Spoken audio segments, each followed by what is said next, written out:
Hey, get up. Our next stop, Cleveland Browns rookie quarterback Shedeur Sanders expected to play in tomorrow's preseason finale against the Rams. Yesterday, he was asked about that entertainers versus competitors comment that Dillon Gabriel, another rookie quarterback there, made during an in-game interview last week that some interpreted as a dig at Shedeur Sanders. Here's what he said. He said, nah, bro, that wasn't. He said that wasn't. He told me on the plane. He came up. He was like, nah, bro, that wasn't at you. I see how they trying to spin. I'm like, oh, all right. I'm not tripping, regardless of whatever it was. Nobody's words or anything affects me, you know. So, yeah. Did you believe him when he told you it wasn't on you? Did I believe him? I mean, I feel like you're trying to start stuff now. I feel like you're trying to start stuff. I mean, he's doing his job. He's supposed to. Do I feel like he did? I don't know. And that's not on me to sit here and be like, oh, he didn't. That's not going to change my life in any way. Interesting at minimum, right? Like, we play this game sometimes, something or nothing. So this whole little kerfuffle, if indeed it even is one, is it something or nothing? I mean, it's nothing. Guys actually fight. Like, I don't know if you know this, but like guys actually throw fists in football practice sometimes. So there's tension. I've been a part of position battles that aren't the backup quarterback position battle. Yeah. And there's tension. It doesn't really do anything. It doesn't mean anything. So I think it's nothing. It was clear that neither of them. So Gabriel obviously said something that could be interpreted the way that we're all interpreted. Shedeur had the opportunity to shut it down. He chose not to. I don't care about it, and I think that he doesn't care either, but I don't know. This is not going to get in the way of anything.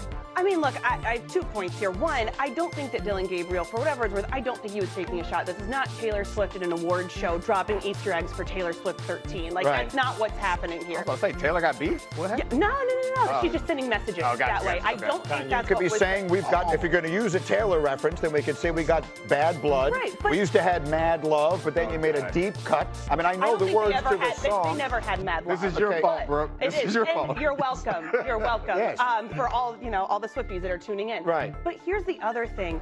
I really appreciate the way that Shedeur handled that back and forth with the reporter, because I can tell you, as a reporter sitting in that seat, you want to build a rapport with the quarterback, and you want to me, if he had sniped right back at him and been short and been kind of bristly at it, then I would think, oh, there's more there. Oh, something's going on. I almost think he did shut it down with the tone that he had, because if he had been, again, hurt, then I would think, okay, I need to keep digging. I need to ask more follow-up questions. All right, so Graziano, here's what I want to throw, because you've been there and you've talked to everybody involved, and you have a much better sense than I do of where everyone's head is involved in this situation.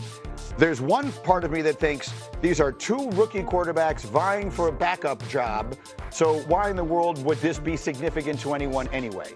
There's another part of me that thinks this isn't just that, though. Shedeur Sanders is not your run-of-the-mill fifth-round quarterback. He's just not, and what winds up happening with him is going to be of enormous interest to a lot of people. It may or may not be of great consequence to the Cleveland Browns' future, but it is of enormous interest to people, and Dillon Gabriel is the guy who was unexpectedly drafted in the third round ahead of him, so there's a uniqueness to the situation that makes it interesting to me one way or the other. I would agree. I don't know the ins and outs of their relationship or whether they have one, but yeah, the situation is you have a fairly wide open competition here, because the starter is Joe Flacco, who's 40 years old and not the future of the franchise. Kenny Pickett, who's in front of both of them on the depth chart, hasn't been able to stay healthy. So at this point, it looks like one of the two rookies is going to be the backup on week one's game against the Bengals. So they are in a competition. I don't think this whole thing has nothing to do with that competition. Correct. But I think to Brooke's point about how do you carry yourself in the building, I think what we've heard about Shedeur Sanders has all been positive in that front. So obviously showing maturity there and handling a weird situation probably the right way. Not his first rodeo. I mean, he's experienced it from his dad. He's been around. He's been a high-profile athlete for a long time. But listen, the competition was on when you drafted me. So we understand. Yeah. Men can be teammates and be respectful, but it's still a competition. At the end of the day, it's not over till I win, to quote Les Brown. You know what I mean? And right now, Shedeur quietly is trying to become the starting quarterback because this is his probably best opportunity to be a starter in this league because all I have to do is go around a 40-year-old guy that's not going to be here, another guy that's a franchise guy that they're going to get out of here as soon as they can, and I got this third-round guy in front of me. Oh, that's barbecue chicken. At the end of the day, you just said it right. Kenny Pickett's not healthy. So one of these two guys is going to be a hit away from playing 2 weeks from Sunday, right? Unless it's Tyrod Taylor who's also there. This is the weirdest situation, quarterback situation in the league. Yeah, we can't predict it, but I think the point that is important is that the Shedeur thing is going to make it, like, we all assume that it's nothing, but the fact that there's some, like, multiplying factor when you involve Shedeur makes it a little bit more interesting and makes it a possibility to build into something more interesting. Not Tyrod Taylor. You meant Tyler Huntley. Tyler Huntley. I knew what you I'm meant. about to say, what happened? Break it on.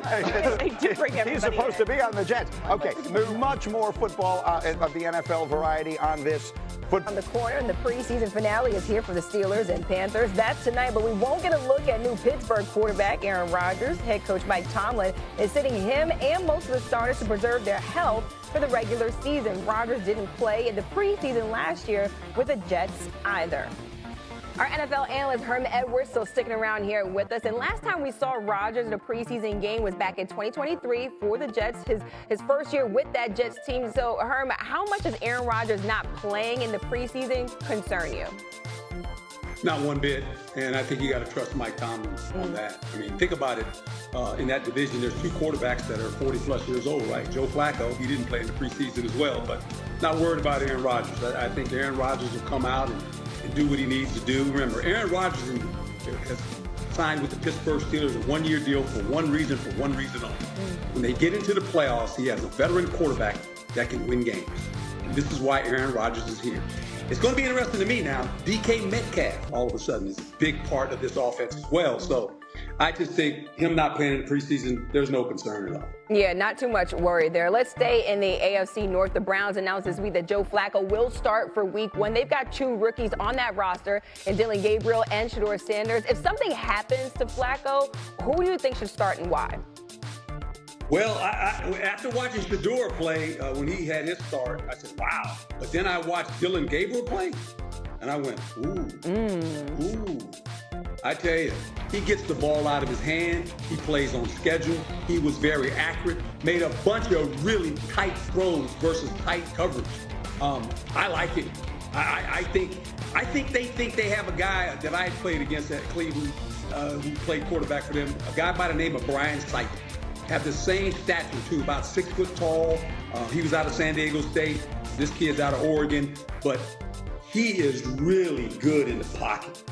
He maneuvers in the pocket very well, always keeps his eyes down the field, and is very active. Yeah, everyone waiting to see which rookie will get the start first. Herm Edwards with the latest. Thanks so much, Herm.